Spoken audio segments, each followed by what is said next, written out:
Selamat sore trader semua.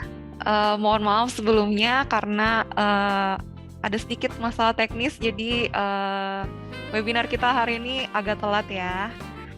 Nah, gimana traders kabar hari ini? Perkenalkan, nama saya Olva yang akan menjadi moderator untuk webinar kita pada sore hari ini. Sebagai pembukaan, terima kasih saya ucapkan kepada semua traders yang sudah menyempatkan waktu untuk mengikuti program mingguan live trade webinar di C Futures. Terima kasih juga saya ucapkan kepada pembicara kita atau narasumber kita yaitu Bapak Lukman Leong yang juga telah hadir. Sedikit informasi bahwa program mingguan ini terutama dirancang untuk para trader pemula ya, sebagai sarana informasi dan edukasi seputar dunia trading. Baiklah, kita langsung aja mulai inti dari acara sore ini ya. Sebelumnya izinkan saya untuk menyampaikan informasi mengenai pembicara dan susunan materi pada hari ini. Seperti biasa, narasumber ahli yang menjadi pembicara kita hari ini adalah Chief Analyst dari DC Futures, yaitu Bapak Lukman Leong di Commerce Management Information System and Economics. Beliau adalah seorang analis keuangan senior yang memiliki pengalaman lebih dari 15 tahun. Banyak sekali analisa beliau yang telah menjadi highlight di sejumlah berita yang dikutip di berbagai media ekonomi dan bisnis nasional, seperti CNBC Indonesia, CNN Indonesia, Kontan, Media Indonesia, dan sederet media lainnya. Pada kesempatan minggu ini, Pak Lukman akan menyampaikan materi berjudul Trading di MT4 menjelang data US Inflation. Adapun susunan materi yang akan disampaikan oleh Bapak Lukman hari ini mencakup 6 pembahasan utama, yaitu pengenalan platform MetaTrader 4, cara buka dan tutup posisi, mengenal tentang Japanese candlestick, cara membaca support, resistance, dan trend, aman mengatur stop loss dan take profit, dan yang terakhir adalah analisa menjelang data US Inflation. Seperti biasa saya informasikan bahwa program ini bersifat serius, tapi juga santai. Jadi kalau ada pertanyaan di tengah pembahasan materi, traders bisa langsung tulis pertanyaannya di kolom chat ya. Nanti saya akan bacakan pada sesi tanya jawab. Selanjutnya, kepada Pak Lukman, kami persilahkan untuk menyampaikan materi hari ini. Waktu dan tempat kami persilahkan. Oke, baik. Selamat sore semua. Tanpa basa-basi, kita akan langsung memulai dengan beberapa settingan seperti yang tadi dikatakan oleh Bapak Ibu Ulfa ya, untuk kita mengenalkan diri dulu untuk dari trading platformnya MT4. Ya, di tampilan saya sudah ada settingan yang soalnya kita bakalan setting banyak banget, jadi saya langsung mungkin kecuali yang baru mulai pertama kali mengikutinya. Kalau tidak ya mungkin sudah kita bisa skip lah ya awal-awalnya. Di sini ada settingan untuk chart Australian dollar 1 jam. Kita bisa set time frame-nya banyak ya. Favorit saya adalah chart time frame 1 jam, 4 jam, dan daily. Tentu saya pisahin antara jam dengan daily. Di sini ada daily 1 jam. Ya, yang lain saya belum set ya untuk lebih enak dilihatnya, hitam di atas putih. Sebelumnya saya akan set dulu. Saya sudah save semua template-nya. Jadi saya tinggal otomatis ya. Oke, saya selalu ada 2 time frame ya, 2 posisi Windows kebuka untuk masing-masing counter ya. Yang satu di time frame 1 jam dan 4 jam, terserah. Kadang saya menggunakan 1 jam, saya kadang menggunakan 4 jam.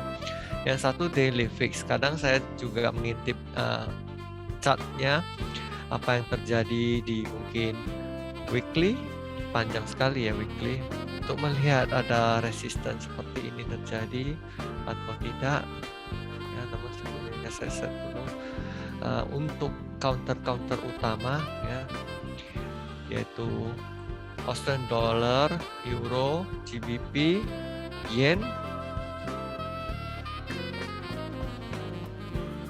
dan tentu saja favorit komoditas yaitu emas.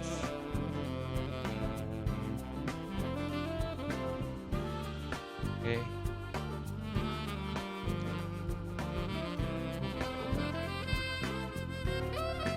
Oke, di sini settingan saya yang standar ya, minimal untuk mulai melakukan analisa adalah chart dengan tipe candlestick hitam di atas putih dan 3 moving average.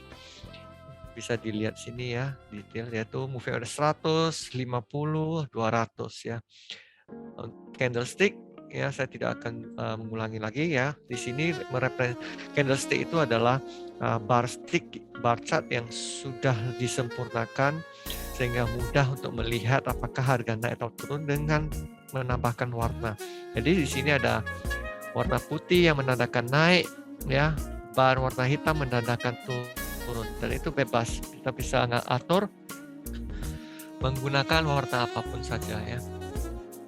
Oke, kita ke ini saya akan melakukan settingan support dan resistance. Seperti biasanya support berdasarkan bottom dan top, lembah maupun jurang dan puncak untuk menentukan support dan resisten. Dan terutama ya hari ini karena kita nanti malamnya ada data inflasi di Amerika Serikat, menurut saya sangat penting untuk saat ini ya, malah lebih penting daripada non-farm payroll karena inflasi kali ini memang sungguh luar biasa dan ekspektasinya akan terus tinggi. Bayangkan core inflation aja di atas 4%, inflation headline 5%-an. Jadi dan ekspektasi inflasi untuk bulan Oktober yang akan dirilis malam ini akan masih lebih tinggi daripada September. Dan saya melihat beberapa counter sudah mulai menunjukkan reaksi atau tren ya dalam antisipasinya terhadap data inflasi malam ini, yang menurut saya kecuali apabila data inflasi itu jauh lebih di bawah daripada yang diharapkan, maka cenderung US dollar akan dominan malam ini. Ya, walaupun dia data inflasi tidak terlalu bagus pun, US dollar mungkin akan terkoreksi, namun tidak banyak, dan kemudian akan melanjutkan tren penguatannya. Ya, karena secara keseluruhan ya inflasi di US sangat tinggi, ekspektasi akan suku bunganya juga yang paling cepat, terkecuali Bank of England ya, GBP, yang sebelumnya juga diharapkan akan sangat cepat dalam waktu dekat akan menaikkan suku bunga. Jadi Bank of England, the Fed adalah dua forerunner ya, pemimpin lah yang leading ya dalam hal kemungkinan kenaikan suku bunga yang paling duluan itu. Dalam menyusul ECB 2023 masih jauh banget ya, 2 tahun lagi, jadi sangat lemah. Apalagi Australian dollar ya, RBA yang terakhir, sentimen terakhirnya, survei terakhirnya menunjukkan 2024 itu sudah di luar apa. Namun yang paling belakang tentu saya Bank of Japan, yang kapan akan menaikkan suku bunga tidak ada yang tahu ya, karena memang tidak ada urgensi ya dengan inflasi yang sangat rendah di sana. Oke, pertama kita plot ini untuk chart Australian dollar 1 jam. Kita akan ngintip dulu ke 4 jam, ada sesuatu ya. Kita bisa lihat kalau Australian dollar berada dalam posisi koreksi ini ya, juga disebabkan oleh beberapa perkembangan yang terjadi ya, seperti harga batu bara yang terkoreksi tajam ya, dan juga ekspektasi akan suku bunga yang mundur banget sampai 2024 ya. Dia sudah boleh dibilang sangat bearish lah ya, correction sementara karena sudah melewati di bawah 2 moving average besar. Ataupun bagi yang suka menggunakan Fibonacci retracement untuk melihat level-level koreksi ya, kita bisa menggambarkannya, lihat seberapa jauh ya. Susah dilihat ya, kuning, kita ganti dulu warnanya Fibonacci.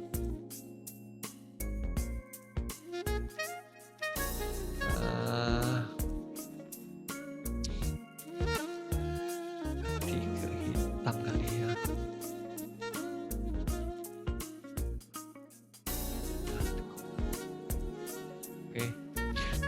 bisa lihat retracement pertama 23,6 lewat, ya 38,2 juga lewat, dan terus terakhir 50%, dan dia sudah mencoba turun di bawah itu ya.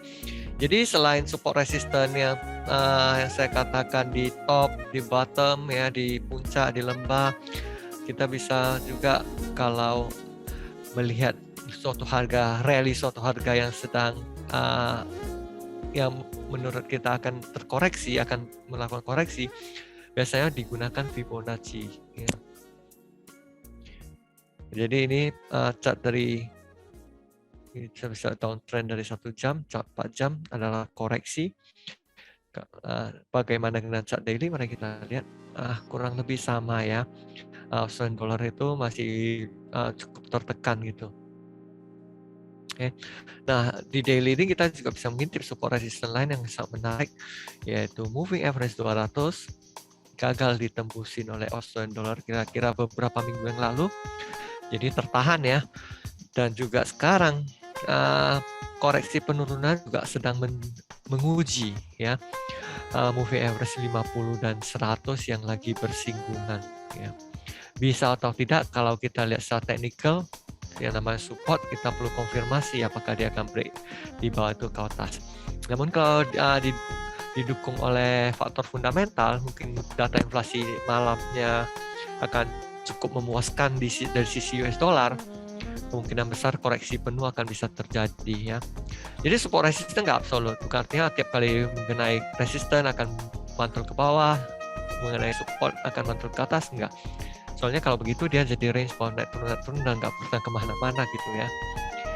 Oke, jadi itu kita melihat Australian dollar sedang menguji support kuat ya, kalau ya seperti hukumnya ya, support atau resisten yang kuat kalau di break akan mengalami follow through yang cukup besar gitu ya, kalau tidak mantul gitu ya. Kita akan lihat aja data inflasi yang terakhir. Kita ke euro, ini chart 4 jam datar banget, saya kira chart 1 jam juga kurang lebih flat, jadi nggak kelihatan apapun di chart 1 jam, tidak ada tren. Chart 4 jam juga kita bisa melihat penurunan sebelumnya ya. Kalau mau gambarin Fibonacci juga bisa, namun saya kira tidak begitu cocok karena kita nggak expect walaupun dia reboundnya cukup mengikuti level-level Fibo ya, namun kita nggak expect akan ada retracement ya, rebound ke atas ya.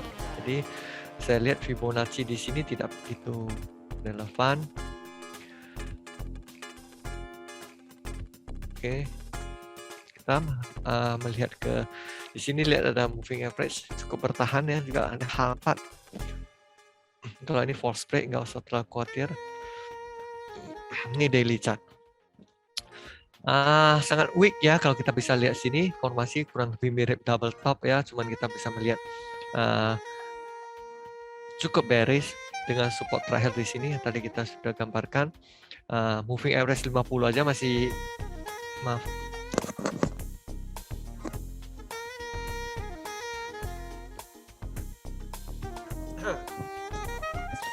moving average 50 aja masih cukup bisa menahan ya dari reboundnya Australian dollar.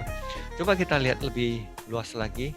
Oke, inilah gambaran dari Australian dollar, euro, sorry. Jadi kita kurang lebih ingin melihat downtrend ini apakah akan menemukan puncak atau lembah yang sebelumnya yang mungkin bisa menjadi halangan.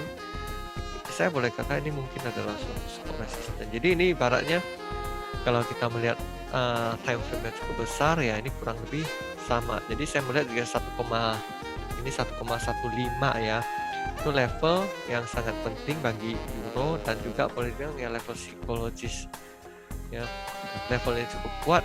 Apabila di break juga ya lumayan ya ke bawah.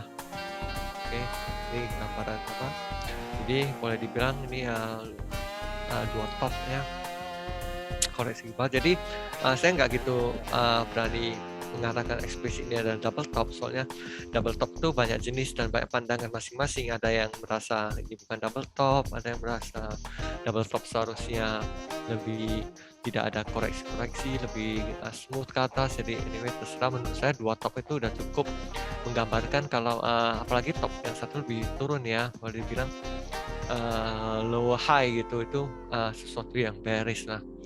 Dan juga naiknya di sini juga sudah lewat ya, menjadi resisten pas di SMA 50. Ini gambaran dari Euro ya. Worst case dia mungkin akan rebound di sini, namun menurut saya yang paling interesting bukan dia break ke atas sini karena tidak terlalu banyak, masih ada resistance moving average dan secara fundamental tidak ada berita positif apapun di Euro. Saya lebih expect kalau dia break ke bawah dengan ruang ya, namanya istilahnya downside yang lebih besar ya, namun upside-nya terbatas gitu. Itu kondisi dari Euro. Jadi dari 2 counter terakhir ya, secara technical ya pasti juga fundamental ya, US dollar masih cukup di atas angin kalau saya melihat. Jadi sangat menarik ya untuk menunggu hasil data inflasi malam ini. Sekarang kita plot GBP, ini chartnya. Saya kira hampir sama dengan Euro. Di chart 1 jam tidak kelihatan apapun, biarpun lebih bearish daripada Euro. Sebenarnya secara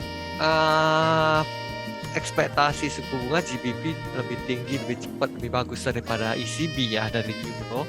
Cuman masalahnya kemarin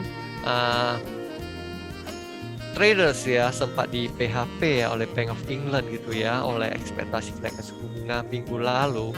Pertemuan Bank of England ternyata menahan ya dengan justru beberapa speech-nya yang mendeter ya, menahan ekspektasi kalau pelaku pasar jangan terlalu berharap gitu ibaratnya kalau Bank of England akan dengan segera menaikkan suku bunga. Namun saya kira itu hanya permainan psikologis Bank of England.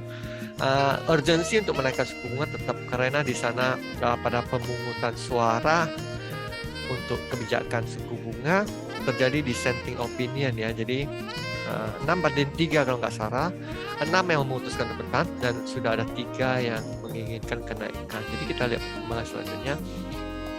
Di UK juga ada masalah pada inflasi ya. Inflasi di global sekarang ini kecuali Jepang ya, itu pada umumnya dipicu oleh opening kembali ya, ekonominya reopeningnya, permintaan yang besar karena pada dasarnya ekonomi di dunia ini sekarang sudah kembali dan permintaan terutama energi malah sudah di atas pra pandemik ya. Jadi harga minyak melonjak tinggi, bukan itu aja salah satu pemicu inflasi. Kekurangan tenaga kerja juga memicu inflasi karena perusahaan mesti membayar lebih untuk bisa menggaji orang, dan juga kekurangan pekerja itu menyebabkan logistik dan semuanya terhambat sehingga harga barang-barang juga ikut naik. Jadi ekspektasi kenaikan suku bunga di Bank of England itu masih cukup tinggi gitu. Kita lihat chartnya 4 jam. Di sini ada ya kalau bilang double bottom kan, anyway 2 bottom yang cukup kuat lah ya. So far ini koreksi penuh ya, full correction dari rally ini saat awal Oktober sebulan lebih yang lalu ada harapan ekspektasi kenaikan suku di pertemuan Bank Sentral ya, sampai di sini ya di sini pertemuannya ternyata tidak ada kenaikan suku bunga ya, dok. Ya, di sini kemudian ini ada beberapa keadaan yang tidak begitu fundamental tanda kutip, yaitu ada dari risk appetite, dari bursa di US juga naik cukup tinggi dan segalanya, US dollar koreksi dan sebagainya sehingga sempat naik sedikit, dan technical rebound ya banyak hal, jadi nggak ada masalah, kita masih cukup bearish di bawah ini. Jadi untuk plot ini cuma simple, top ini masih cukup jauh ya dari spot sini, namun kita lihat dulu ke daily. Oke, downtrend ya, downtrend smooth di bawah SMA. Ya SMA 50 sudah cukup, ini sudah dead cross ya kalau istilahnya moving average, jadi cukup bearish. Oke, kita bisa lihat rally cukup panjang. Mau gambarin Vibo boleh, namun saya kira kalau mau gambar Vibo untuk range sebesar ini sih tidak direkomendasi ya, terlalu jauh ya. Ada 1-2 yang mungkin ya masuk gitu ya, namun jangan terlalu apa. Jadi Fibonacci saya tidak terlalu suka untuk range yang terlalu besar. Ya kita nggak pernah tahu dalam waktu, nggak usah dalam waktu setahun, dalam waktu sebulanannya banyak hal yang bisa berubah. Jadi support resistannya juga pasti terganggu. Jadi ya setelah keseluruhan kita cuma bisa lihat sebenarnya GBP itu masih cukup kuat ya, cuman masalah masih cukup kuat maksudnya karena masalah ekspektasi inflasi semuanya, namun secara ekonomi sih cukup jelek ya pasca Brexit ya, sangat-sangat jelek. Kalau nggak salah kemarin kita juga sudah ada live analisis mengenai tenaga kerja ya. UK itu salah satu dampak yang paling besar terhadap tenaga kerjanya, penganggurannya setelah keluar dari Uni Eropa ya, makin susah mereka kompetitivenessnya dan mencari kerja. Mereka juga sudah nggak bisa pergi ke Uni Eropa untuk bekerja dan segalanya ya. Jadi ini gambaran GBP. Japanese Yen, ini apa, H4 kelihatan, moving average 200. Coba kita lihat H1 tidak banyak yang bisa lihat setelah konsolidasi cukup lama ya, hampir sebulan kemudian ada turun. Oke, kita ke H4. Nah, begini sih time frame-nya nggak gitu terlalu besar ya. Kalau mau gambarkan Fibonacci retracement boleh, gambarkan dari sini juga boleh, sebenarnya nggak masalah. Kita lihat 23,6% hold selama sebulan lebih, akhirnya break, ketahan kurang lebih di moving average 200 ya. Di sini ada ya, saya melihat penurunan Japanese Yen ini karena ekspektasi penurunan ini artinya penguatan ya. Ekspektasi yang minggu lalu, ekspektasi terhadap kenaikan suku bunga secara global itu menurun ya. Jadi ECB, BOE, the Fed jadi tiba-tiba mundur gitu ya, ekspektasi secara keseluruhannya. Sedangkan Bank of Japan nggak masalah, tetapnya sama, nggak pernah akan naikin suku bunga. Jadi itu sesuatu yang hanya short term, hanya secara keseluruhan posisi Bank of Japan itu paling lemah. Jadi untuk menaikkan suku bunga hampir tidak pasti. Jadi mungkin ada koreksi turun, saya nggak expect koreksi terlalu banyak, kemungkinan besar akan melanjutkan pelemahan ya. Perlu ditambahkan kalau naik artinya Japanese Yen itu melemah, justru adalah sesuatu yang sangat di welcome ya oleh Jepang gitu ya. Mereka tidak mau melihat mata uang mereka kuat ya, untuk hal competitiveness ya dalam perdagangan ekspor impor gitu. Jadi untuk Japanese Yen tidak terlalu banyak koreksi seperti ini, mungkin sedikit banyak bisa turun lagi, namun saya nggak melihat akan banyak, kemungkinan besar akan kembali naik atau melemah gitu terhadap US dollar apalagi setelah data inflasi malam ini. Chart daily kurang lebih sama, sudah melemah cukup lama. Satu-satunya negara yang tidak ada masalah dengan inflasi di saat pembukaan kembali ekonomi ya, maksudnya di saat global energy crisis, home crisis ya, semua pada menaikkan harga. Tidak demikian dengan di Jepang ya. Mereka khawatir dengan menaikkan harga mereka tidak akan kompetitif dan permintaan akan turun.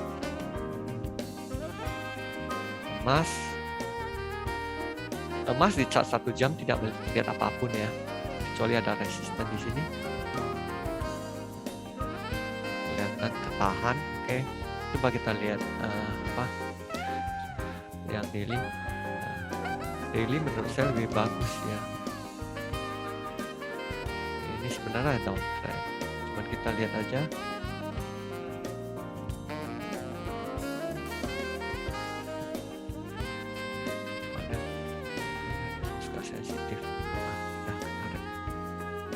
Jadi ada resisten di sini.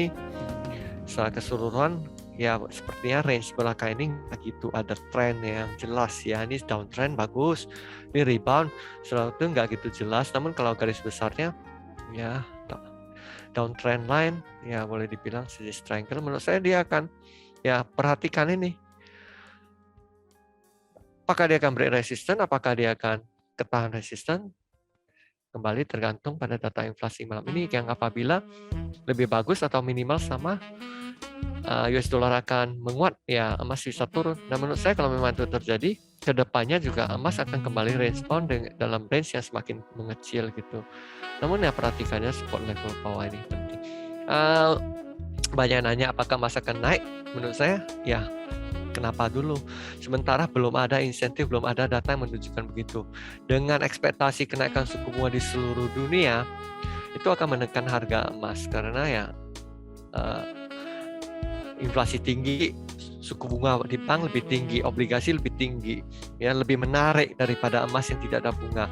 Dan juga asumsi kalau kenaikan suku bunga juga disertai dengan pertumbuhan ekonomi yang lebih optimis gitu ya, itu jelas-jelas membuat orang makin tidak begitu tertarik dengan emas, ya lebih menghidupkan risk appetite pada ke bursa, ke produk apapun lah ya, yang memberikan yield yang lebih tinggi gitu ya. Ini emas zero yield ya, nggak ada yieldnya, hanya satu-satunya untuk profit apabila harganya naik, itu aja. Itu kurang lebih adalah plottingan saya, chart saya. Saya kira ini 4 mata uang utama cukup bagus. Mungkin ada yang mau melanjutkan pertanyaannya aja.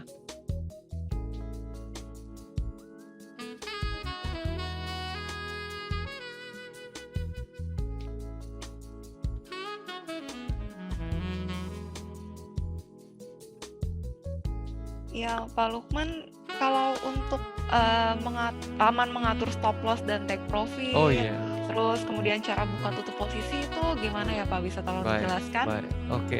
Saya sering kelihatan itu. Ya nggak apa-apa Pak. Basic sih. Sebelumnya saya mungkin akan memplot dulu yang satu favorit yang ketinggalan ya, harga minyak ya. Cuman minyak ini juga banyak ceritanya, ntar panjang nih. Ya, panjang sekali cerita untuk harga minyak. Ya uptrendnya cukup bagus ya. Oke, kita coba ya untuk mau trading pemula atau apapun, hal yang paling penting adalah stop loss dan take profit gitu ya, supaya kita tidak terjebak gitu ya. Kita tentu saja nggak mau membatasin keuntungan kita, namun kita juga perlu set suatu yang realistik. Kita nggak mau tunggu lagi lah, siapa tahu gitu kan, nggak. Kita pasti set ya untuk saya mendekati resisten, dan kita tidak mau membiarkan loss kita sampai menghabiskan ekuitas ya. Jadi itu tujuan stop loss dan take profit ya. Idealnya berapa terserah, minimalnya taking profit mesti lebih tinggi sedikit, banyak atau apa ya, itu tergantung sama target, time frame, support resistance ya. Pokoknya tidak boleh lebih kecil. Kalau memang lebih kecil kelihatan, oh saya mau buy nih, namun targetnya cuma sekian, sedangkan downside-nya lebih gede, itu nggak bisa trade ya, kecuali mau digantiin jadi sell. Namun kalau sell tidak sesuai dengan trend, kita nggak bisa. Ini mau buy atau mau sell, pastikan, tentu saja jangan dipaksakan juga ya. Pastikan kalau kita bisa profit lebih tinggi atau minimal sama dengan loss-nya. Kita kasih contoh mana yang paling enak untuk di trade menjelang malam ini. Saya mungkin ambil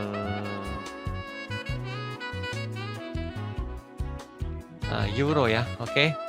Kita gunakan chart H4 aja. Saya melihat ada resisten di moving average di sini sekitar kisaran aja ya, sini 1,16 kali ya. Kalau sini 1,5999. Oke. Mana dia? Euro. Ini. Saya mau sell, pending sell nih. Saya nggak mau sell sekarang. Saya merasa mungkin euro kadang masih bisa whipsaw ya, bisa knee-jerk atau apa istilahnya, naik dulu kemudian turun setelah besar, naik atau mungkin dia bisa, kalau dapat bagus, kalau enggak ya udah. Ini contohnya aja. Ntar kita melakukan direct trade juga boleh, market execution. Tapi kita coba dulu pending order. Saya akan menjual short sell ya, sell satu lot di 1,1600 ya. Sekaligus saja kita pasang stop loss ya. menurut saya kalau kalau di sini mungkin dia sudah break di atas moving average segalanya, mungkin 30 poin. Ini hanya untuk choppy ya, contoh ya.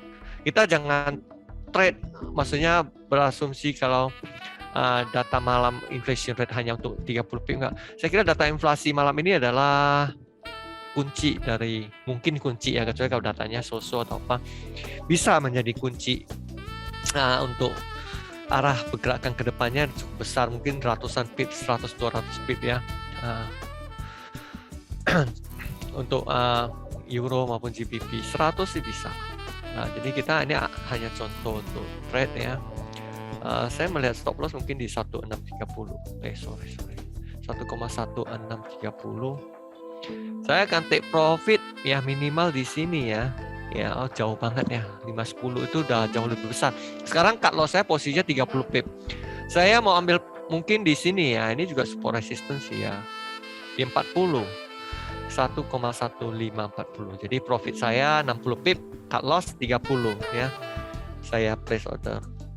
Ini expired bisa di set nih. Mau kapan expired? Saya expirednya hari ini aja lah sampai malam.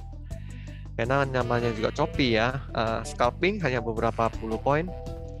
Cukup intraday ya. Jangan lewatin, jangan overnight. Oh, saya ada yang kebalik kali 1,1. Oh, ini kok jadi buy sih, saya mau sell. Saya belum set tadi ya, udah place. Oke, dan tadi oke. Saya akan sell di sini, saya akan cut loss di sini, saya take profit di sini untuk euro. Sekarang coba kita lihat yang bisa langsung kita buy atau sell, yang enaknya semua sudah jalan sih ya. Maksudnya US dollar udah mulai menguat ya, yen udah mulai naik, GBP udah turun, euro udah turun. Aussie gimana? Aussie ya masih gitu sih. Nah, ini akan kita sell Aussie aja. Ini sudah mulai mendekati top sini lagi. Jadi untuk sell langsung bisa sell aja langsung, sell market udah. Jadi ya ini kelihatan posisi kita di mana. Ini ada ini dia trade kita ya. Yang satu pending. Nah, ini pending di bawah ya. Bisa digedein kalau mau ya. Itu kelihatan dua-duanya tuh. Ya, ini bawah pending. Ya, ini running ya. Sekarang lagi loss $8, tetek bengek dikurangin ya $17, 7 dari yang adalah fee dan swap. Fee dan swap. Fee dan spread ya. Ini ada demo, jadi tidak begitu fee dan spreadnya itu nggak akurat. Oke, kita tutup aja, mengganggu chart ya soalnya. Ntar kita lihat aja. Oke, itu cara untuk set order maupun direct execution. Jadi intinya di sini ya market execution atau pending order ya. Pending order mau buy atau mau sell ya. Oke. Itu 2 aja, 3 aja yang paling sering lakukan. Buy stop sell udah lupa apaan itu karena memang nggak pernah dipakai ya. Oke, ada pertanyaan? Ya, terima kasih Pak Lukman atas penyampaian materinya ya. Demikian sesi materi kita hari ini tentang pengenalan platform MetaTrader 4, cara buka dan tutup posisi, mengenal Japanese candlestick, cara membaca support, resistance, dan trend, aman mengatur stop loss dan take profit, dan yang terakhir adalah analisa menjelang US inflation. Selanjutnya kami akan buka sesi tanya jawab.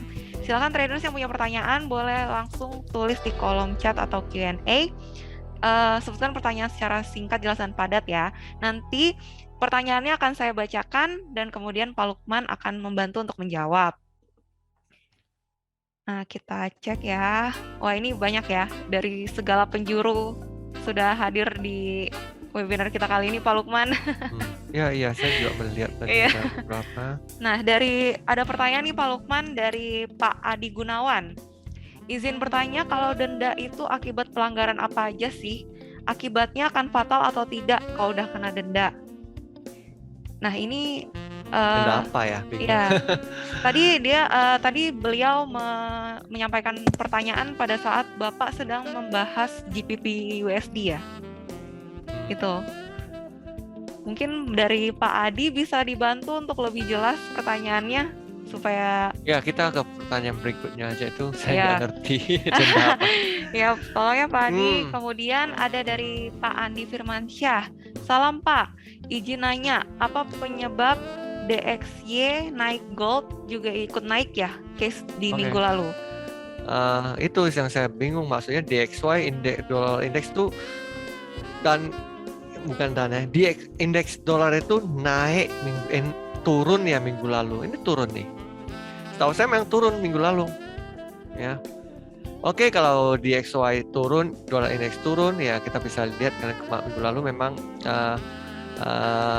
ada FOMC ya yang di bawah harapan ya. Biarpun non-farm cukup bagus, saya mengatakan berkali-kali non-farm itu sudah tidak terlalu menjadi signifikan ya, kecuali kalau kemarin memang cukup bagus namun tidak spektakuler. Yang lebih penting sekarang adalah inflation ya. Penurunan US dollar index bisa apa kita lihat ya. Saya juga tidak terlalu apalagi, cuman setahu saya sih di sini pas DXY turun ya, stock index terutama di US juga break all time high terus ya. Jadi itu paling tidak ada terjadinya risk appetite ya. Nah, untuk case gold kita lihat chart goldnya.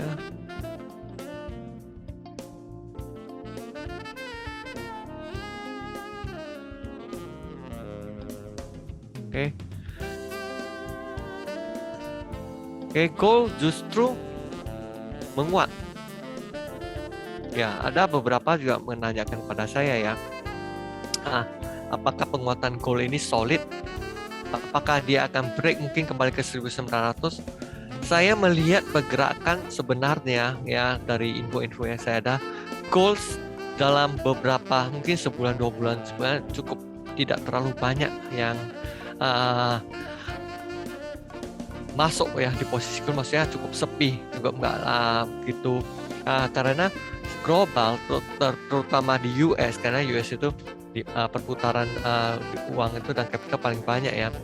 Di sana lebih condong ke risk appetite ya, risk on ya, lihat bursanya naik all time high, jadi cukup ditinggal. Jadi ini tidak mencerminkan sesuatu yang fondasi kuat karena likuiditasnya juga sangat rendah ya. Kalau likuiditas rendah itu pergerakan arah suatu pergerakan itu tidak akan terlalu mencerminkan keadaan yang sebenarnya. Dan saya katakan kalau dia bisa break trendline ini ya dengan didukung oleh mungkin ya, kalau untuk malam ini tentu saja data inflasi, maka ada kemungkinan emas akan bisa naik lebih tinggi. Namun mesti didukung oleh data inflasi yang mungkin artinya lebih jelek dari ekspektasi ya, lebih rendah ya. Kalau tidak akan bisa. Jadi nggak ada insentif sama sekali untuk emas naik lebih tinggi. Nah, pergerakan ini nggak perlu dikhawatirkan, nggak selalu. Karena ini sebenarnya juga tidak terlalu besar ya. Mungkin pergerakannya sekitar ya boleh bilang $50-60. Kalau diterjemahkan ya kurang lebih 2-3%, 3%. Itu hal yang kecil ya.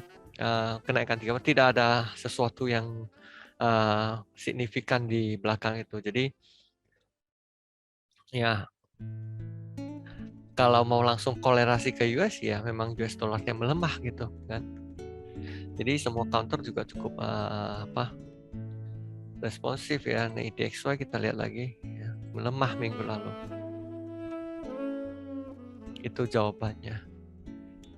Nah, kemudian sepertinya ini pertanyaan lanjutan ya Pak dari Pak Ruri Kurniawan, trennya sedang turun kah gitu Pak?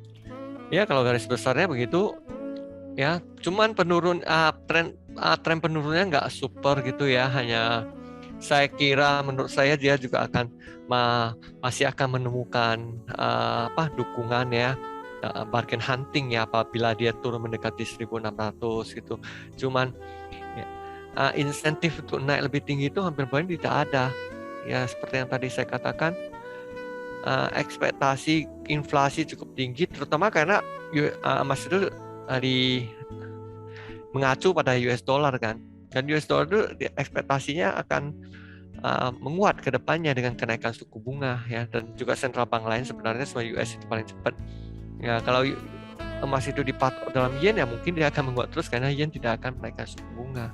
Jadi nggak ada insentif yang membuat untuk sementara, nggak ada sesuatu yang menjadi alasan ya untuk apa. Justru saya kira selama setahun ini cukup tertekan ya gitu harga emas ya, karena yang saya dengar ya, unconfirmed sih ya, karena hal ini kan juga apa ya, dalam setahun ya, 2 tahun sudah ya hampir ya, COVID ya, itu central bank itu malah mengalami kesulitan ya, negara-negara ya, Rusia banyak emas, nah China juga susah ya, paling tidak menaikkan cadangan, tidak memulai pembelian emas gila-gilaan lagi, karena ya termasuk beberapa negara lain lebih banyak yang menjual emas ya untuk membiayai ekonomi mereka di saat COVID seperti itu.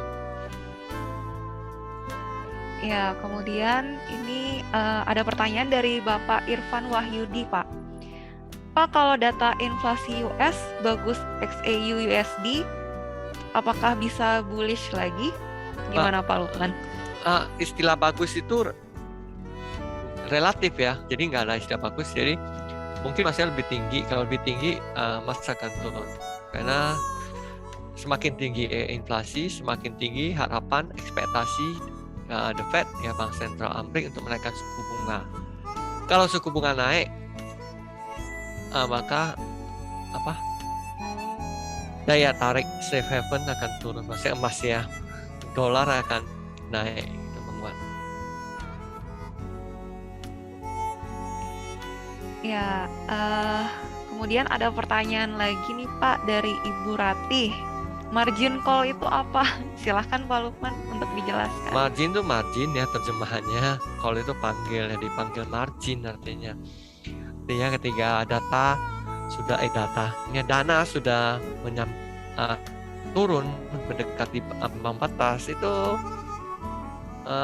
tergantung dari waktu ke waktu, tergantung dari saat market volatile atau normal, tergantung brokernya.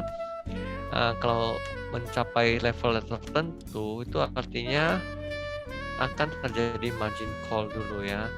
Margin call itu adalah warning kalau dananya sudah hampir mencapai level sebelum terjadi auto cut ya, mana ya posisi dibuang gitu, lepas, stop.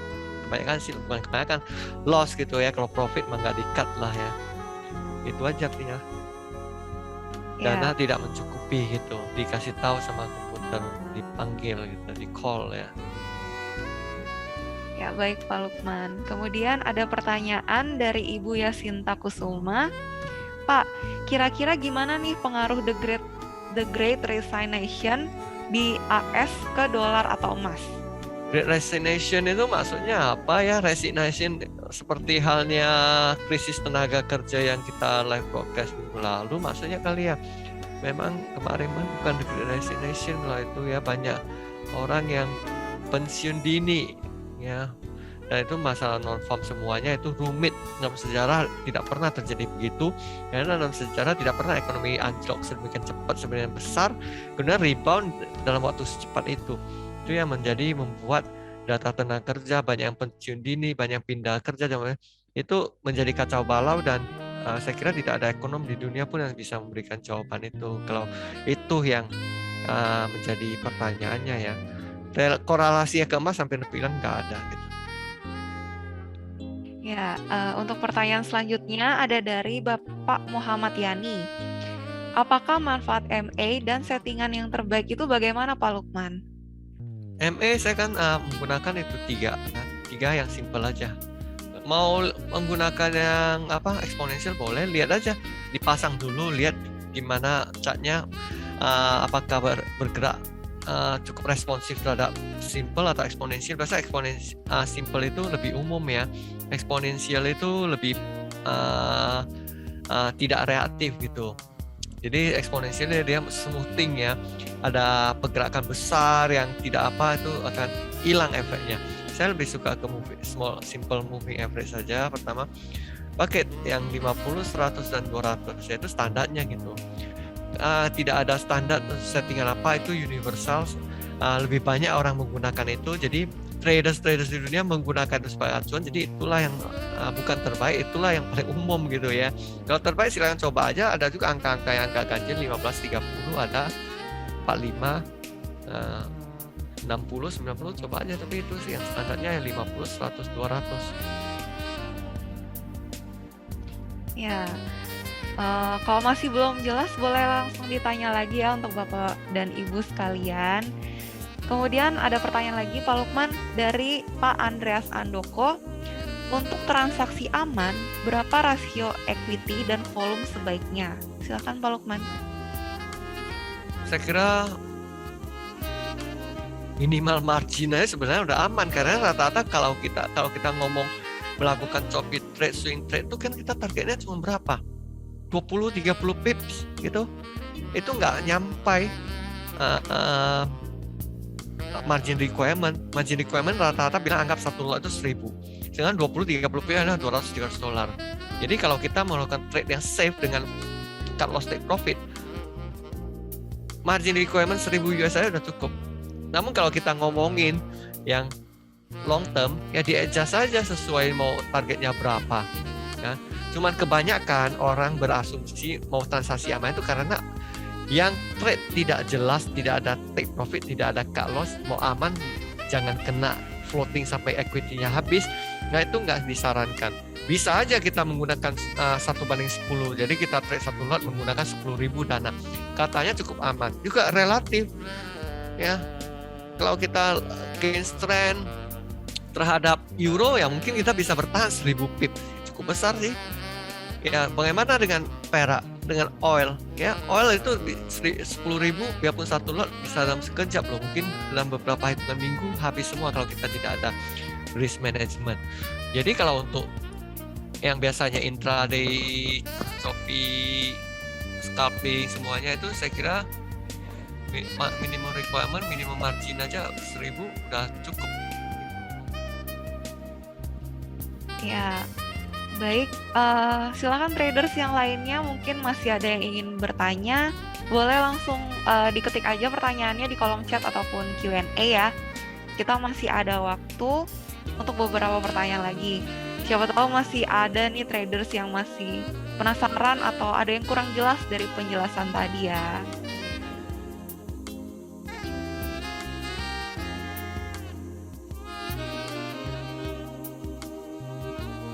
Sepertinya udah sangat jelas ya Pak tadi penjelasannya.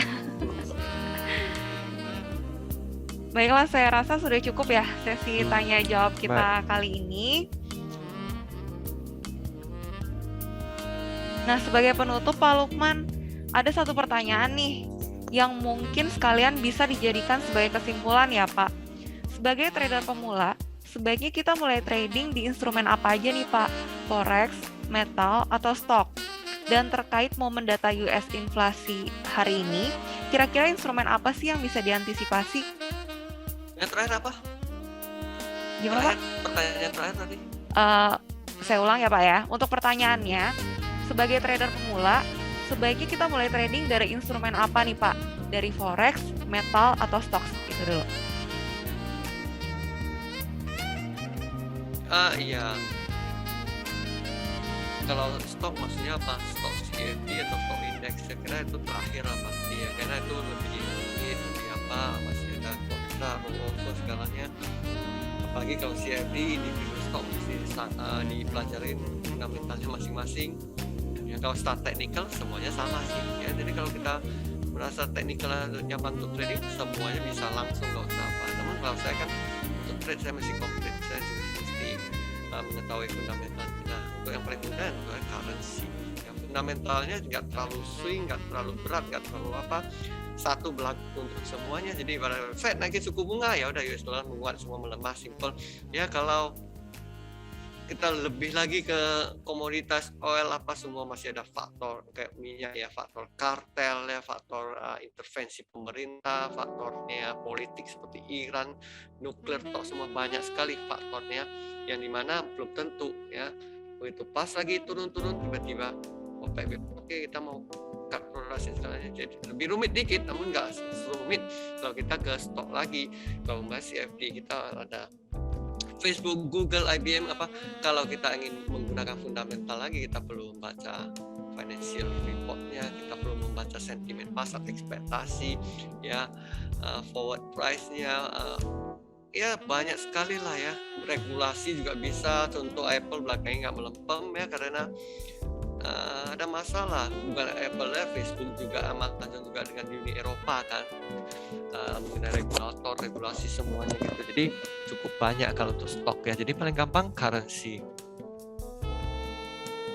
Oke, baik Pak Lukman. Nah, ternyata ini ada satu traders kita yang tiba-tiba ingin bertanya nih Pak. Dari Bapak Andi Firmansyah, analisa SNR berlaku untuk semua pair kah Pak Lukman? Ya, support and resistance ya, sama tadi ya. Ya pasti berlaku untuk semua. Yang penting kita bisa mendapatkan support dan resistance yang bagus ya. Itu sangat universal. Cuman tidak semua, jangan terlalu dipaksakan ya. Contoh kayak gini, anggaplah time frame berapa, jangan kita ini ada bottom nih jadi support. Belum tentu. Ini nggak terlalu, karena ini banyak diantaranya ini sudah nggak gitu major, kecuali kalau kita mau kecilkan time frame kita ya, kita mau trade lebih kecil mungkin jadi H1. Nah oke, mungkin ya kurang lebih benar ya ini ternyata resistennya, tapi kalau untuk time frame kecil kita ambilnya kan kecil juga. Kalau time frame besar ya kita ini expect ini support yang kuat nih, kita ambil yang sebanyak juga enggak. Kalau untuk time frame yang sebesar ini tentunya ya mungkin kebetulan ini minyak nggak gitu, belakangan ini nggak gitu sering membentuk top ya gitu ya, dia lebih uptrend terus ya. Oke, ini udah pasti dua top ini apalagi mencetak multi years high ya, udah pasti menjadi resisten yang cukup besar. Nah kemarin dia gagal kan universal, ini juga udah pasti karena dia juga stand alone sendirian di sini ya, dan cukup menemukan angka signifikan ya. Kemudian ketemu ini juga ya, mantul ini juga ya. Ini kecil mungkin kalau di time frame lebih kecil kan, trade lebih kecil ya. Mungkin kalau untuk daily nggak bisa gitu. Jadi kurang lebih begitu ya, asal kita ya tentunya kita bisa pakai moving average nih, moving average 200 cukup kuat bertahan contohnya. Ya kita bisa lihat, ambil yang besar-besar gini boleh lah. Yang kecil-kecil ini nggak cocok. Ya begitu aja kalau support resistance. Baik, untuk terkait momen data US inflation hari ini nih Pak, kira-kira instrumen apa aja sih yang bisa diantisipasi? Instrumen? Ya. Maksudnya counter ya. Kalau ingin, saya kira yang pasti bereaksi duluan itu udah pasti currency ya, Australian dollar, GBP dan euro. Kalau yen mungkin agak terlalu karena yen itu seperti ibarat jalan kaki ya, arahnya udah pasti yang pelan, kadang koreksi dan segalanya. Dia belum tentu bereaksi sama, namun ya tetap sesama currency dia akan bereaksi. Yang paling kurang tentunya minyak, kayaknya efeknya nggak gitu akan banyak ya. Cuma minyak itu volatile, jadi nggak banyak pun tetap skalanya lebih besar daripada currency, karena pergerakan harian minyak itu kan memang sangat lebih tinggi ya gitu. Jadi impact sebenarnya hampir ke semua. Seberapa besar, kalau stock index saya bilang tergantung sentimen pasar. Kalau kita mengatakan bursa, stock market itu rata-rata, apalagi kalau ada berita besar atau ada ekspektasi sentimen itu paling bekerja. Kalau tidak ada sentimen itu ketika pasar normal, ekonomi baik, perlahan naik pelan-pelan atau turun pelan-pelan, itu nggak ada sentimen gitu. Baik, terima kasih Pak Lukman untuk jawabannya. Trader semua, demikianlah program live trade webinar DC Futures pada hari ini dengan judul pembahasan mulai trading di MetaTrader 4, analisa menjelang data US inflation. Sebelum kita akhiri sesi hari ini, sekali lagi kami mengucapkan terima kasih kepada para traders yang sudah menyempatkan waktunya untuk bergabung di program kami hari ini. Terima kasih juga untuk pembicara kita yaitu Pak Lukman Leong atas ilmu dan materi yang disampaikan pada kesempatan kali ini. Kami berharap semua yang dihadirkan hari ini dapat menambah informasi dan pengetahuan seputar dunia trading kepada kita semua ya. Seperti yang sudah saya sebutkan di awal tadi, program webinar ini merupakan program mingguan yang dirancang terutama untuk para trader pemula. sebagai sarana informasi dan edukasi trading. Jadi buat trader semua yang masih penasaran, boleh ikutan lagi ya minggu depan. Sangat terbuka juga untuk trader semua kalau mau ajak kerabatnya, teman-temannya, ataupun keluarganya untuk bergabung di webinar DC Futures ya. Satu hal yang juga penting, jangan lupa untuk download aplikasi DC Futures. Caranya mudah banget. Buka aplikasi App Store atau Play Store di handphone kalian, search DC Futures yang logonya warna hijau, kemudian di-download. Jangan sampai salah ya. Akhir kata, saya Olva selaku moderator undur diri. Sampai bertemu lagi dalam live webinar DC Futures selanjutnya. Terima kasih. See you traders!